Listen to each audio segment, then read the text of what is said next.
Solène Niederkorn vous propose FinScale, un éclairage sur l'innovation dans le monde de la finance, de la banque et de l'assurance.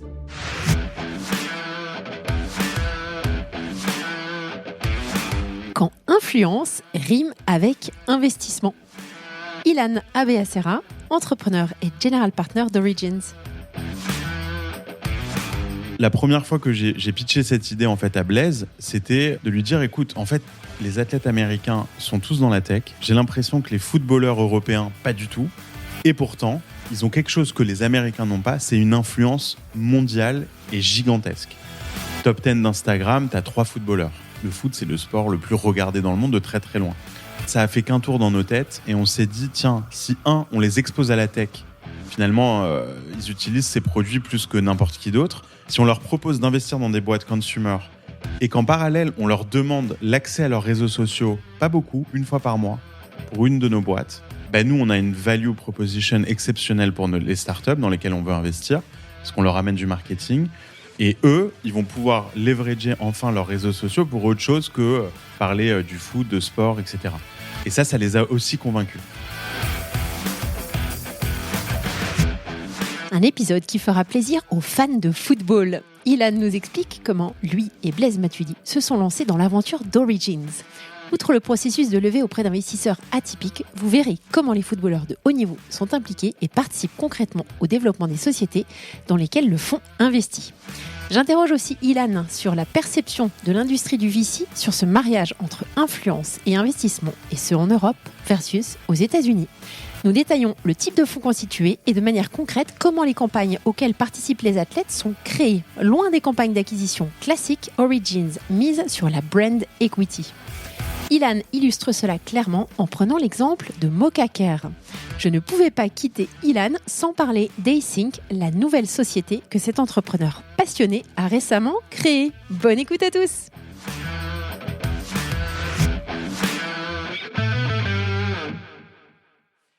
Bonjour à tous, bonjour Ilan. Hello Solène. Merci de m'accueillir chez Async à New York. À New York, ouais. Formidable. On a une vue, je vais décrire à l'audience, sur les toits. On n'est pas sur le rooftop, mais on est dans une très belle salle de réunion. Et on voit quoi, c'est des espèces de... C'est des chauffe-eau. Hein. Ouais, des chauffe-eau au-dessus des... C'est assez mythique, hein. C'est un peu la vue de New York. C'est vrai. Bon, bref. Ouais. On n'est pas là pour parler, de New York, plutôt pour parler de Origins. Est-ce qu'avant qu'on commence, est-ce que tu pourrais te présenter rapidement, parce que tu as eu 10 vies en fait à ce jour, donc on va se limiter à 2 peut-être. Écoute, je suis papa de 4 enfants à New York depuis 18 ans, franco-américain depuis peu, américain depuis 2 ans maintenant. J'ai vécu dans plusieurs endroits aux États-Unis, mais principalement à New York. J'ai vécu aussi un peu à Palo Alto, un petit peu à Miami il y a quelques années. Et aujourd'hui, professionnellement, je suis entrepreneur, donc dans la tech. Après avoir fait du software et du hardware, je suis de retour dans le software, dans le monde un peu de la productivité. C'est un des trucs que j'aime le plus. Ça fait partie des logiciels que j'aime vraiment beaucoup utiliser au quotidien parce que justement, j'ai beaucoup de travail. J'ai besoin d'être très organisé. Et donc, j'ai monté une boîte avec Jérémy Levan et Dan Nathalie qui s'appelle Async. Messages vocaux qui remplacent des meetings, en gros. Et je suis effectivement aussi investisseur. Et aujourd'hui, derrière un fonds qui s'appelle Origins, que j'ai monté avec le footballeur Blaise Matuidi, aussi Johan Benalouane, Salomon Ayash. On est les 4 fondateurs. Et Lara Fakri, qui est notre partenaire full-time basé ici à New York. Génial. Alors, on va quand même parler de Async, mais je voulais qu'on se focalise sur Origins. Bien sûr. Avant que tu nous expliques comment le fonds a été monté et puis ce qui vous intéresse, les sociétés dans lesquelles vous souhaitez investir, je voulais que tu nous apportes un éclairage sur les grands champions sportifs et l'influence. Parce que j'ai fait un épisode sur Teampact Ventures avec Romain Vidal et Sarah Jalot, que tu connais probablement. Mais c'était un focus assez différent, j'ai l'impression, que le vôtre. Est-ce que tu pourrais nous expliquer pourquoi certains sportifs... Alors on voit... Serena Williams, qui est une des plus connues, qui a monté son fonds qui s'appelle Serena, je crois. Ouais, Serena Ventures. Serena Ventures. Il y a pas mal de personnalités médiatiques qui se lancent aussi dans l'investissement VC et dans l'entrepreneuriat. Est-ce que tu pourrais nous expliquer cet engouement, en fait? Parce que c'est assez récent. C'est très récent. Écoute, quand nous, on a eu l'idée d'Origins, donc on est début 2021, honnêtement, on en parlait très peu. La chose dont on parlait, c'est aux États-Unis, les athlètes de NBA, de NFL sont tous dans la tech. Ils ont soit des fonds à eux, donc tu as des Kevin Durant, des Steph Curry de la NBA, qui ont leurs propres fonds, c'est-à-dire qu'ils se sont associés avec des investisseurs chevronnés. Ils utilisent leur nom pour rentrer dans des belles boîtes et ils ont constitué des portefeuilles exceptionnels. Quand tu dis des fonds, c'est des fonds de VC. Des vrais fonds, ouais, des fonds de venture capital. D'accord. Après, dans le cinéma, tu as Ashton Kutcher, qui est un des exemples les plus connus, qui lui a démarré il y a très longtemps et qui a un fonds exceptionnel aussi, qui était dans Airbnb, dans Uber, dans plein de très très belles boîtes. Donc je pense qu'il a gagné beaucoup plus d'argent dans la tech que dans le cinéma, même s'il a dû en gagner beaucoup aussi. Donc c'est vrai qu'aux États-Unis, ça, on l'a déjà vu.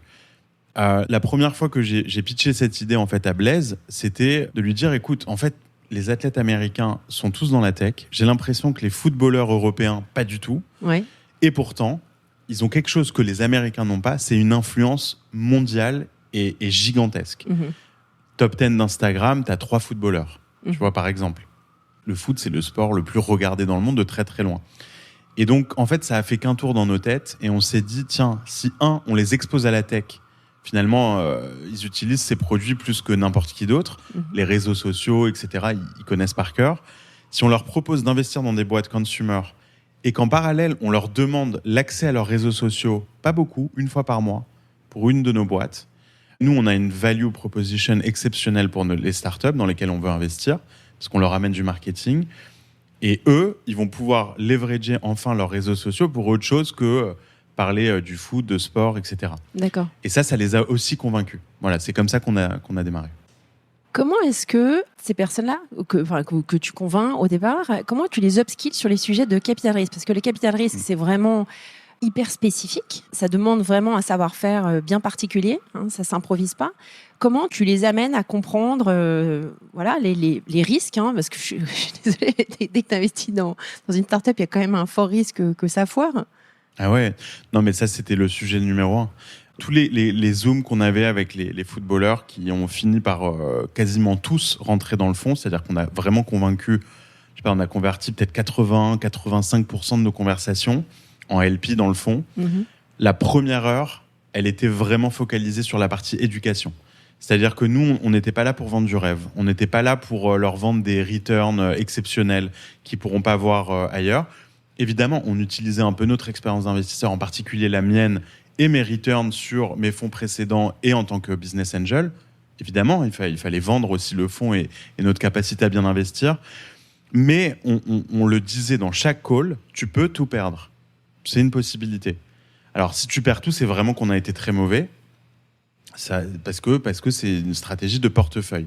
Donc, on expliquait le portefeuille, ce que ça voulait dire d'être investisseur dans 15 ou 20 boîtes, alors qu'au début, pour quelqu'un qui n'est pas du tout éduqué au venture capital, il se dit « Ok, j'investis chez eux, mais en fait, je vais être investisseur.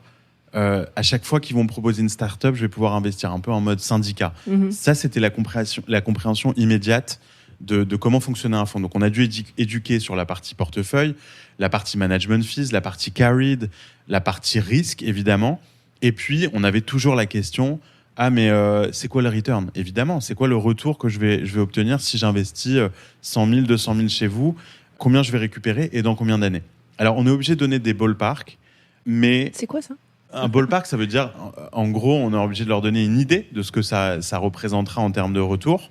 Est-ce que c'est 2x ? Est-ce que c'est 4x ? Est-ce que c'est 10x ? Est-ce que c'est dans 5 ans, dans 10 ans ? Et donc, on leur expliquait qu'à chaque fois qu'il y aura une sortie d'une de nos boîtes, le cash que le fonds récupère, on commencera dès le début à leur rétribuer un peu de liquidité. Donc voilà, tout ça, on a passé beaucoup, beaucoup de temps à expliquer. Comme on arrivait toujours avec Blaise dans tous les calls, puisque Blaise était vraiment très impliqué, il y avait déjà la confiance. Alors que quand tu vas voir des sportifs de haut niveau, surtout des footballeurs, il y a beaucoup de monde qui rôde autour d'eux. Et du coup, il y en a beaucoup qui se sont déjà fait arnaquer. Oui, justement. Sur plein de choses, ouais. Sur des deals d'immobilier, sur des restaurants, des marques de fringues, etc. Mais on arrivait avec Blaise, et Blaise, c'est quelqu'un qui inspire confiance. Et donc voilà, on a pu gagner leur confiance très vite et ensuite, voilà, éduquer. Justement, les contacts que vous avez mis en place avec ces footballeurs, ça s'est fait directement avec les sportifs ou via leurs agents ou via leurs banquiers privés Très bonne question. Si on avait dû passer par les agents et les banquiers, on n'aurait pas levé ce fonds. Voilà, c'est aussi simple que ça. Pourquoi ? Parce qu'en fait, ça crée un intermédiaire qui peut parfois avoir des conflits d'intérêts. Ok. Voilà, donc à partir du moment où tu rentres avec des agents, il va vouloir sa com. Nous, on n'est pas forcément, tu connais ça, mais on n'est pas équipé pour donner des commissions à droite à gauche. C'est très compliqué quand tu es un fonds. Et puis, on n'avait pas envie de commencer à distribuer du carried à tout le monde. Non, mais c'est ce qu'on nous demandait. Oui, j'imagine. Ouais. Alors, on a parlé quand même à certains agents et à certains banquiers, et ceux-là, on les a pas du tout convertis. On n'en a converti aucun. On était toujours en direct avec les joueurs. Donc, on a fait des zooms avec tout le monde, quoi. Avec Olivier Giroud, avec un zoom avec N'Golo Kanté. Il était dans sa voiture juste après un match de Champions League avec son stylo 4 couleurs et un bloc-notes. Il avait plein de questions. Ça a duré 1h30. C'était incroyable. Oui. D'autres qui étaient chez eux, avec leur famille, on entendait les enfants à côté. Olivier Giroud, il avait ses enfants sur lui, sur ses genoux pendant qu'on le pitchait. C'est atypique quand même. C'est hyper atypique. C'est hyper atypique. Ça change. Franchement, c'est aussi pour ça qu'on a décidé de commencer comme ça. On a focalisé nos efforts sur les athlètes. Et puis après, on a une autre partie de LP qui sont des LP business. Mais par contre, on n'a pas passé de temps sur institutionnel, etc. Donc que des particuliers. À part la FDJ. La Française des Jeux. Ouais. Alors, c'est très intéressant parce que moi qui, depuis quelques années maintenant, une vue hélicoptère sur ce qui se passe, que ce soit dans l'entrepreneuriat ou VC côté Europe, mais de plus en plus aussi côté US, je serais intéressée de savoir, si tu peux être très transparent avec nous, quelle a été la perception, parce que moi j'ai vu un petit peu tout ce qui est passé sur Origins ces derniers mois, hyper surprise et enjouée, tu vois, d'en savoir plus. C'est quoi la perception qu'ont eu les acteurs en place, les acteurs VC, que ce soit côté US ou côté Europe ? US, top. C'est-à-dire qu'on a pas mal de deal flow entrants des autres fonds américains. Alors, comme tous les fonds qui démarrent, tu dois développer ta marque, tu dois délivrer, et puis tu dois composer ton portefeuille de manière intelligente pour que les gens comprennent les deals qui t'intéressent, etc. Super bonne réception aux États-Unis parce que, on connaît les athlètes aux États-Unis, le font depuis longtemps. Et puis là, d'un coup, on a un champion du monde avec la France de foot qui se lance dans le monde du VC, très bien accueilli. Et c'est pas dur à comprendre pourquoi, parce qu'on aime ça aux États-Unis, on aime ce genre d'histoire. En Europe, un tout petit peu différent, mais quand même relativement bien, parce qu'on a quand même pas mal de connexions entre Salomon et moi dans le monde des VC français et européens. Donc en fait, c'était nos copains qui étaient contents de nous voir arriver sur le marché. Mais on a quand même eu des fonds qui nous ont vu arriver sur la cap table en forçant, parce que des fois, il faut se battre, comme tu le sais, pour entrer dans certains deals, et en promettant des choses aux startups en échange de la place sur leur round. Je ne vais pas citer de nom parce que voilà. Ouais. Mais, et donc, du coup, on a dû un deal en particulier où on a fait changer tous les documents à la dernière minute parce qu'on a forcé pour rentrer. Et là, les VC qui nous ont appelés, qui nous ont dit vous avez intérêt à délivrer, c'est-à-dire que nous, on leur promettait évidemment on leur promettait des campagnes de com avec nos athlètes, ça c'est notre valeur ajoutée, et ils nous ont mis la pression. Vous avez intérêt à délivrer parce que là, on vous a fait de la place. Si vous avez menti entre guillemets à l'entrepreneur, la réputation que vous allez avoir, elle va pas être bonne. Ouais. Et on a plus que délivré, mais tu vois, tout de suite, il y a eu par certains un peu de méfiance. Ouais. Mais est-ce que finalement, un fonds d'investissement, on n'est pas là pour faire du marketing. Enfin, vous allez leur faire des campagnes sur Instagram, etc. On n'est pas là pour ça. Ça paraît limite un peu ridicule. Tu fais gagner tellement d'argent. En fait, faites aux boîtes. Non, mais il faudra qu'après t'en parles à nos entrepreneurs. Mais on a déjà fait 3 campagnes. L'investissement humain que nous on produit pour que ça se passe, c'est gigantesque. C'est beaucoup plus que le temps qu'on passe pour aller chasser des nouveaux deals. Vraiment. Et ça, c'est notre valeur ajoutée et c'est notre ADN. Ouais. Donc c'est intéressant parce que Salomon, il vient de Meta. Il était chez Meta avant, exactement. C'est ça. C'est pour ça aussi, Salomon, qu'il a rejoint. That makes sense. Tout de suite. Il a rejoint le projet immédiatement parce qu'il me dit non, mais ton pitch, moi, ça me parle. Bien sûr. Parce que je vois les millions de dollars dépensés par certaines boîtes. Alors, nous, on n'est pas là pour faire des campagnes d'acquisition pour les startups, soyons clairs. On n'est pas là pour. On ne va pas demander à N'Golo Kanté de faire une pub pour une startup. Gratuitement et la poster sur tous ses réseaux sociaux, etc. C'est pas ça qu'on fait. Nous, on fait ce qu'on appelle en anglais de la brand equity. Ça veut dire qu'on est là pour t'amener de la visibilité. Les gens vont avoir vu ta marque a priori quand on fait une campagne avec vous. dans ta région de prédilection. Donc ça, c'est ça qu'on promet. Et ça, c'est génial. En fait, tu vois, on a fait une boîte dans la santé mentale qui s'appelle Mocha Care. Lui, la campagne qu'on a fait pour eux, parce qu'à chaque fois, c'est customisé. Donc c'est pour ça que c'est des heures et des heures de boulot. Lui, c'était un podcast sur la santé mentale où il interviewe des athlètes, parce que la santé mentale dans le monde sportif, très important. Et voilà, on lui a amené les athlètes qu'il interviewe. Donc voilà. Super. Alors maintenant que c'est lancé, ça fait un peu plus d'1 an, est-ce que tu pourrais nous dire brièvement qui fait partie de l'équipe? Tu en as déjà un petit peu parlé, les chiffres, le nombre de LPs, brièvement. Bien sûr. On est 5 dans l'équipe. Une partenaire, Lara, qui est l'investisseuse principale, qui est full-time pour Origins et qui est basée ici. Les 4 autres, on n'est pas full-time dans le fond. Donc on fait tous ça... on va dire on the side.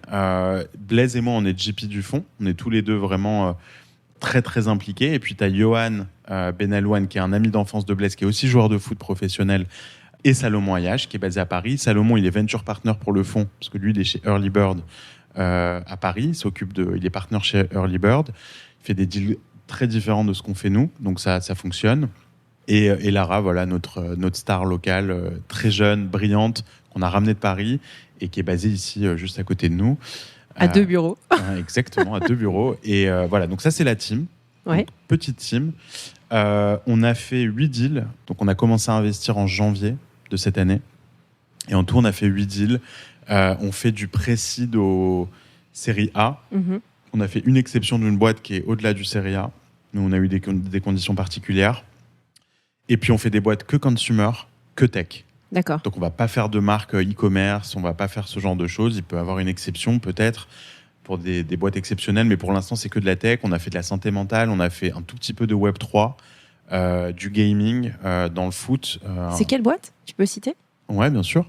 Alors, dans le gaming /métavers /foot, c'est Matchday, qui vont s'annoncer très bientôt, qui est la toute première boîte de Lionel Messi, que tout le monde connaît, et qui s'est associé avec des entrepreneurs dans le monde du gaming, dont un que je connaissais depuis un moment, qui vont être annoncés très très bientôt.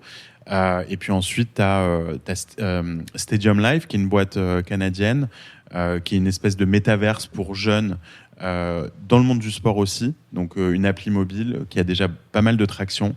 Donc là, on a co-investi par exemple avec le fonds de Kevin Durant à New York, entre autres, donc le basketteur. Voilà, on a fait Stage 11, qui est une nouvelle façon de voir des concerts online. Pareil, un peu métaverse aussi. Donc, les boîtes nord-américaines? Beaucoup?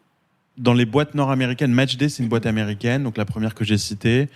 Qu'est-ce qu'on a fait d'autre comme boîte? On a fait une boîte qui s'appelle Ougami, qui est basée à Miami aussi. Une debit card pour gamers. Je crois qu'aux États-Unis, je crois que c'est tout. Okay. On a fait des boîtes en Europe, principalement Europe, ouais. D'accord. Alan, non?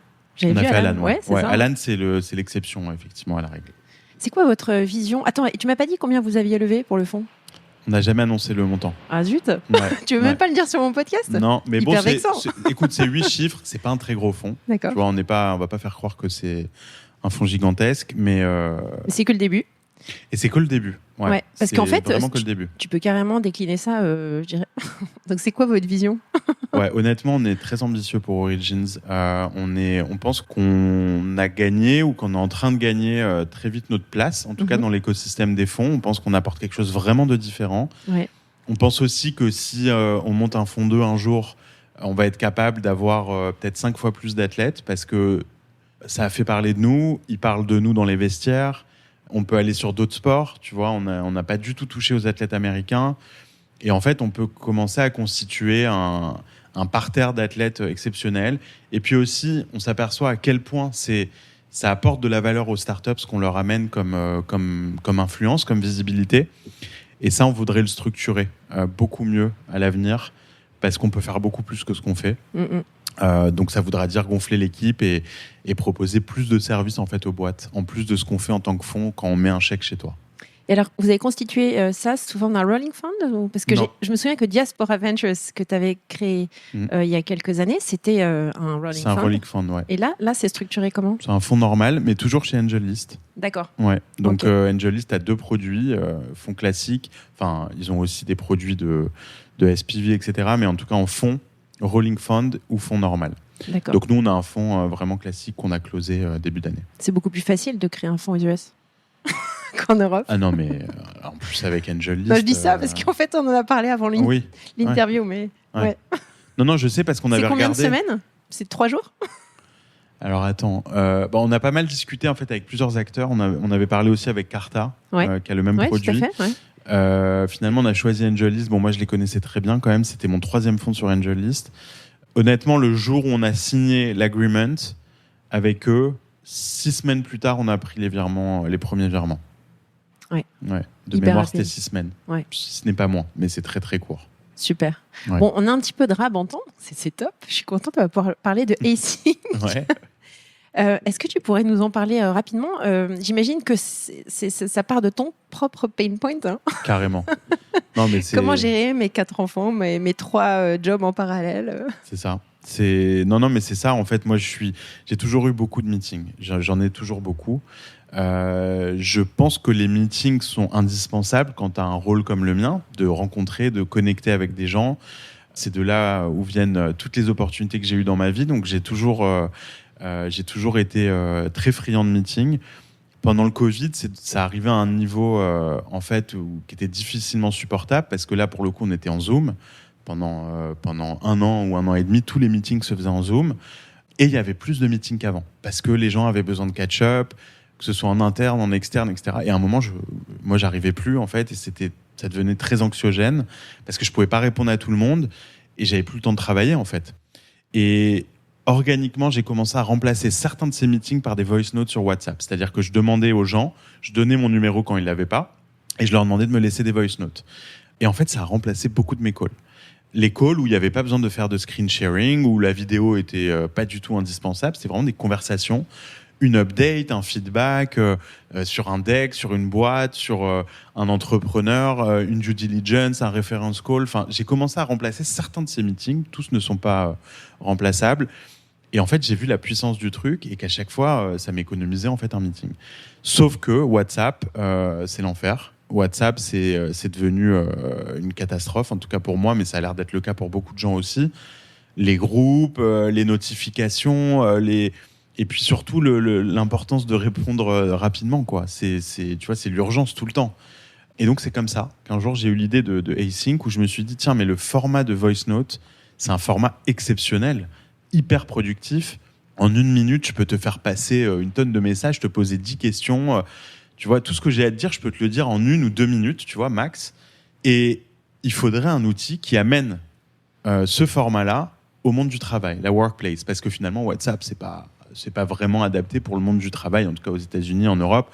Tu peux travailler avec WhatsApp quand tu es dans un retail, quand tu es, tu vois, sur le terrain, par exemple, ça marche bien, parce que c'est très chat.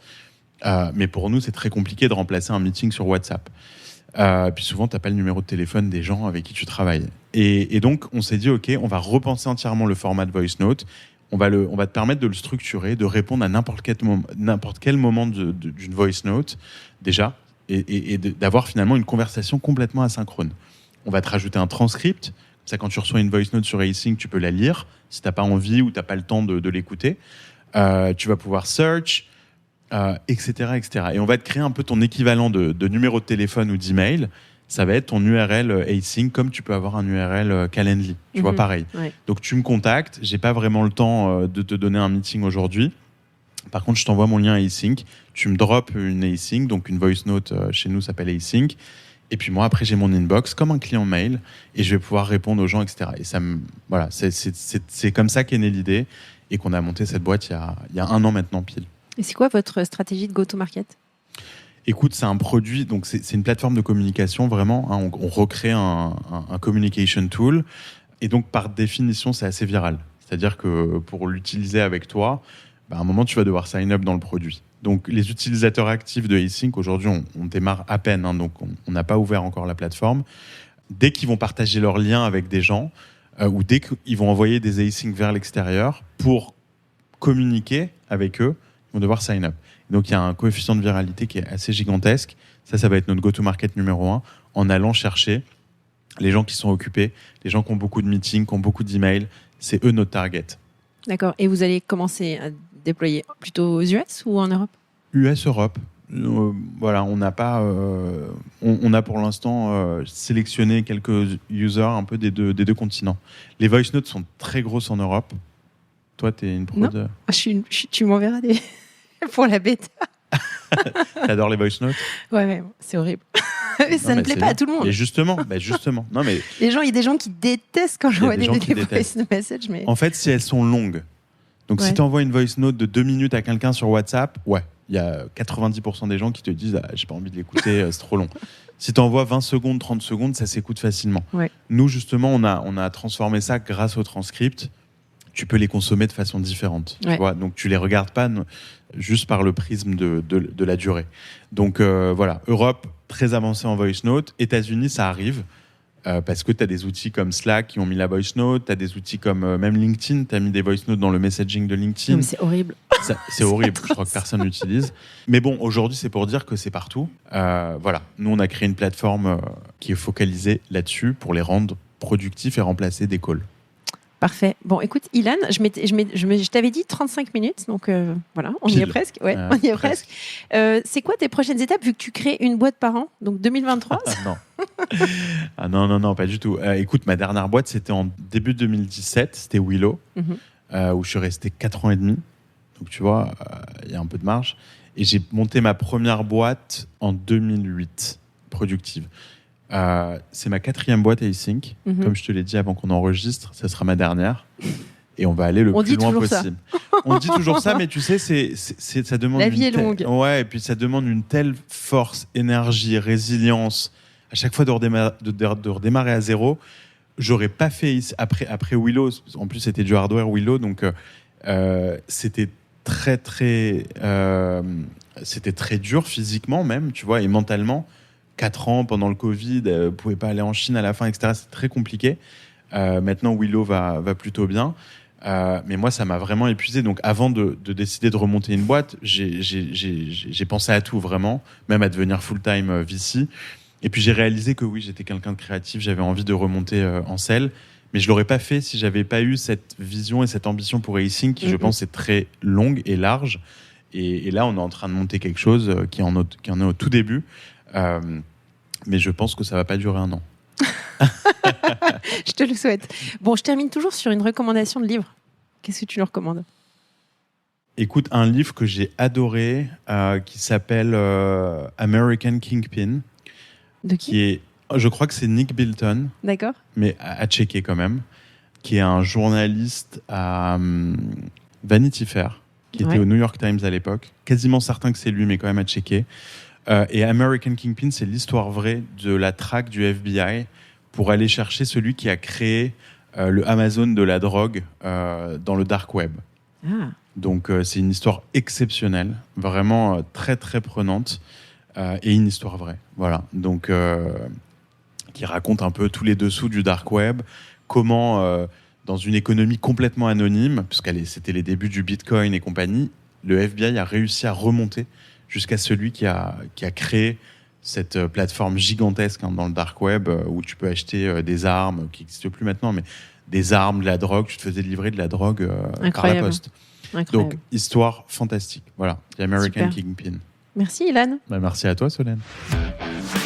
Merci à tous pour votre écoute. Je suis ravie d'avoir partagé ce moment avec vous. N'hésitez pas à me contacter sur Twitter ou LinkedIn pour me faire part de vos commentaires ou de vos réactions. Et je compte sur vous pour noter cet épisode sur vos plateformes de podcast préférées. À la semaine prochaine!